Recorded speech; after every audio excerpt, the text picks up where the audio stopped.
একটা ওয়াজ দেওয়া শুরু করি, যদি আমার ওয়াজের গলা ভালো না, হ্যাঁ, এর গল্প আকারে বলছে। মানে একবার এক শয়তান, তার চিন্তা হয়েছে ভাই আমি ভালো হয়ে যাবো, মানে জিন শয়তান। তো একজন বুজুর্গান ছিল, ওনার কাছে গেছে, যা বলতেছে পীর সাহেব, আমি জিন মানুষ বা শয়তান টাইপের অ্যাক্টিভিটিস করি, আমি ভালো হইতে চাই, আপনি আমার এমন কিছু কাজ দেন যে কাজ নিয়ে আমি ব্যস্ত থাকবো, আর ধরেন আমার কাছে শয়তানি করার এক্সট্রা সুযোগ পাওয়া যাবে না। তো পীর সাহেব বললো একটা কাজ করো, তুমি 10 তলা একটা বাড়ি বানাও। তো পীর সাহেব ভাবছে যে এটা বানাইতে সময় লাগবে, তো তিনি এটা বৈশা বইলা অজু করতে গেছেন, অজু করে আইসে দেখেন 10 তলা বিল্ডিং রেডি। তো বলতেছে যে আমার কাজ দেন। তো পরে বলতেছে যে একটা কাজ করো, ওই সামনে বিশাল কয়েক কানি বা কয়েক শতক ক্ষেত আছে, এগুলারে তুমি মাটি টাটি কোপাই টোপাইয়া সারটার দিয়া চাষের জন্য তৈরি করো। এটা বলে তিনি ভাত খাইতে গেছে, জিন শয়তান এসে হাজির, কয় হুজুর শেষ হয়ে গেছে। কিরে? এরপরে তিনি এটা বলতেছেন ওইটা বলতেছেন, এখন জিন পটপট পটপট করে আইসা ওনারা ঘুমাইতে দিচ্ছে না, ঘুমের মধ্যে ডাকতেছে এইটা হয়ে গেছে ওইটা হয়ে গেছে। তো পরে কয় আর তো কোনো কাজ নাই, কয় যদি কোনো কাজ না থাকে আপনার ঘাড় মটকায় ফেলবো, কারণ আমার তো কাজ লাগবে। তো বাড়ির সামনে একটা কুকুর ছিল, এটা ল্যাঞ্জাটা আবার বেকা ছিল। তো সেই কুকুরটারে ল্যাঞ্জাটা দেখা তিনি বললেন যে একটা কাজ করে একটা হুসুঙ্গা বানাও, বানাইয়া কুকুরের লেজটা সোজা করো। তো জিন ভাবছে এত কিছু কইরা ফেলছি, এটার কি কাজ? তো সে করছে কি, যে কুকুরের লেজটারে বুদ্ধি করে ওই চুঙ্গার মধ্যে ঢুকাইয়া এই টান দিছে। তা দেখছে যে চুঙ্গার মধ্যে যখন ঢুকছে সোজা হয়ে গেছে, যেটা ছেড়া দিছে তখন দেখছে বাঁক হয়ে গেছে, আবার দিছে টান সোজা, আবার ছেড়ে দিছে বাঁক হয়ে গেছে। এইভাবে তো ভাই সময় শেষ হইতেছে, তার ল্যাঞ্জার সোজা হয় না।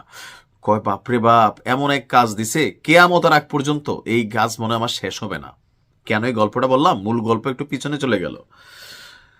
ইরানের সরকার পতনের জন্য বা ইরানের যে রিপাবলিক অফ ইসলামের যে ক্ষমতাসীন সরকার আছে তাদেরকে পরিবর্তনের জন্য গেল কয়েকদিন আগে রাষ্ট্র জুড়ে কয়েক হাজার মানুষের মৃত্যু হইল, রাষ্ট্র উলট পালট হয়ে গেল, তারপরেও ইরান সরকার ঝুঁকে নাই।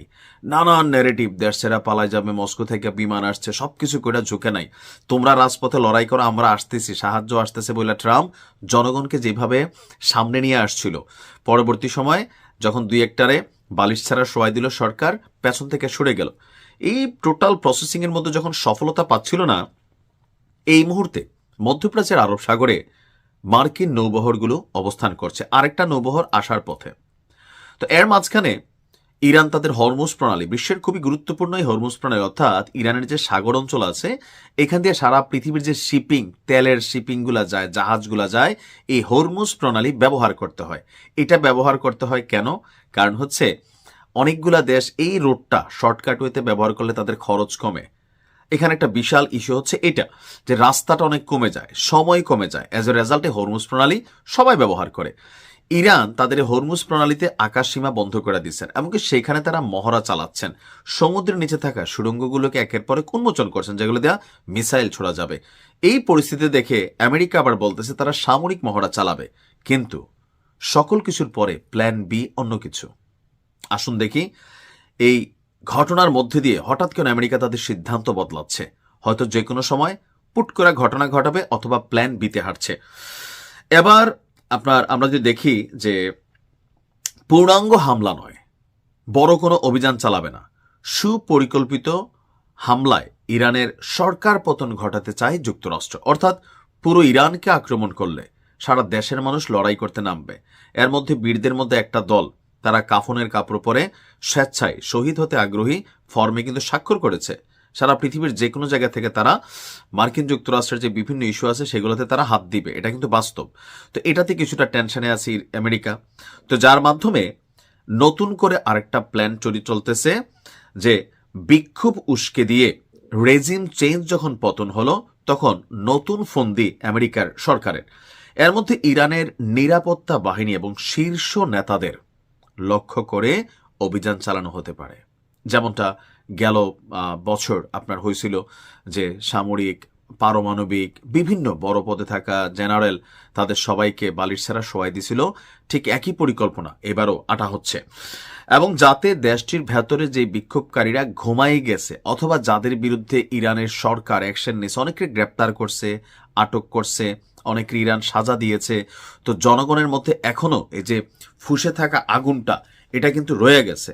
প্লাস যারা এজেন্ট আছে টাকা পয়সা মেশিনারিজ অনেক কিছুই কিন্তু এখানে আবারও ইনভেস্ট করতেছে, যে বাহির থেকে বড় যে কয়েকটা মাথা, যেমন ধরেন শেখ হাসিনা পালাই গেল, পুট করে আওয়ামী লীগের পতন হয়ে গেল। কেন? শেখ হাসিনাকে পুরো বাংলাদেশের আওয়ামী লীগ নিয়ে গেছে না, নেতৃত্ব যখন মাইনাস হয়ে যায় তখন সিস্টেম আপনার ভাইব্রেশন করে ফেলে। তো এই কারণেই যেগুলো মাথা বিভিন্ন পোস্টের, সেই মাথাগুলোকে যদি ঘুম পাড়ায় দেওয়া যায়, বাকি আন্দোলন ঘুমায় যাবে, বিক্ষোভকারীরা সজাগ হবে, রাষ্ট্রের ভেতর আবারও সরকারি বেসরকারি সেনা বিভিন্ন জায়গাগুলোকে তারা টার্গেট করবে। পুরো ইরানের মধ্যে সরকারপন্থী বিপরীতপন্থী জনগণ সেনাবাহিনী মুখোমুখি হবে, একটা অস্থির পরিস্থিতি আবার তৈরি করবে। ট্রাম্প প্রশাসনের একাধিক সূত্রের প্রকাশে মানে বরাতে সেই এক প্রতিবেদনে এই পরিকল্পনা ফাঁস করেছে রয়টার্স। আন্তর্জাতিক গণমাধ্যম রয়টার্স বলতেছে প্ল্যান কিন্তু ভাই এটা। একই দিনে সিএনএন এর প্রতিবেদনে আবার বলা হয়েছে ইরানে বড় ধরনের অভিযানের পথে হাঁটছে ওয়াশিংটন। একটা বিভ্রান্তিমূলক অবস্থান দুইটা পত্রিকা এখানে করতেছে। তবে আমার ধারণা প্রথম যে প্ল্যানটা এটা করবে, অর্থাৎ প্ল্যান বি। সংশ্লিষ্ট কর্মকর্তাদের বরাতে প্রতিবেদনে বলা হয়েছে ইরানের পারমাণবিক কার্যক্রম এবং ক্ষেপণাস্ত্র উৎপাদন নিয়ে প্রাথমিক যে চলমান আলোচনা এটা ব্যর্থ হওয়ায় ট্রাম্প প্রশাসন কঠোর সামরিক পদক্ষেপের দিকে ঝুঁকছে। মধ্যপ্রাচ্যে যুদ্ধ হতে পারে, তবে যুদ্ধকে আপনার পুরো ইরান জুড়ে যেন ছড়িয়ে যেতে দেওয়া না হয়, সেজন্যই টেকনিক্যালি আপনার ওই যে বিশেষ ব্যক্তিবর্গ এই জায়গাগুলোকে আপনার টার্গেট করা হবে, যেন নেতৃত্বহীন আরেকটা অবস্থা হয়ে পড়ে। তো ওই অবস্থায় পড়লে স্বাভাবিকভাবে যিনি সর্বোচ্চ নেতা আছেন ভয় পাবেন। এমনকি একটা বাহিনী, একটা রেজিম যখন নেতৃত্ব না থাকে, তারা সবাই ভয় পাইতে শুরু করে যে যদি সরকার পরিবর্তন হয়, রাজা পেহালভি যিনি এই মুহূর্তে মার্কিন যুক্তরাষ্ট্রে আছেন, তাকেও কিন্তু দায়িত্ব দেওয়া হচ্ছে যে তুমি ভিতরে ভিতরে আবার একাট্টা করার চেষ্টা করো, টাকা লাগে পয়সা লাগে সব আমরা সাপ্লাই দেব, তুমি ভেতরটারে সামলো, আমরা বাহির থেকে সামলাই। আবার পুরো ইরানে যদি অভিযান চালায়, সেক্ষেত্রে রাশিয়া, চীন, উত্তর কোরিয়া বা আরও যারা মিত্রশক্তি আছে, ইউরোপীয় ইউনিয়ন, অনেকেই এই বিষয়টাকে কিন্তু পজিটিভ নেবে না। আবার আরব যে কমিউনিটি আছে, সৌদি আরব, আবার আরব আমিরাত বা বাহরাইন, প্রত্যেকে কিন্তু একটু একটু ভয় পাবে যে দেখো আজকে ইরান বলির পাঠা হয়েছে, কালকে আমরাও হইতে পারি। তো এরকম বিভিন্ন কারণে তারা তাদের আকাশ ভূখণ্ড বা ভূসীমাগুলো কিন্তু ব্যবহার করার পক্ষে না। তো সার্বিক দিক দিয়ে মিলেয়া ট্রাম্প তো ভাই ঝুঁকেঙ্গা নেহি সালা, ইগুতে প্রবলেম আছে, তো সেই জন্য করতেছি। ওই যে ভিডিও শুরুতে জিনের কথা বলছিলাম না, যে একটা না একটা কাজ দিয়া ব্যস্ত থাকাই লাগে, নয়তো ঘাড় মটকাই ফেলবে। তো ট্রাম্প যতক্ষণ আছে মার্কিন যুক্তরাষ্ট্রের ক্ষমতায়, ইরানের জন্য একটা অশনি সময় হয়তো পার করতে হবে। এর আগের বার চেষ্টা করছিল কিন্তু পারে নাই, এইবারও আমি জানি না। সবচেয়ে বড় কথা হচ্ছে রাখে আল্লাহ মারে কে। আল্লাহ যদি চায় ইরান ক্ষতিগ্রস্ত হবে, আল্লাহ যদি না চায়, যত পরিকল্পনা শত্রুরা করুক, সেখানে একজন উপস্থিত থাকেন, তিনি হচ্ছে আল্লাহ রাব্বুল আলামিন, তিনিই বাঁচাইতে পারেন। ভালো থাকুন, আসসালামু আলাইকুম।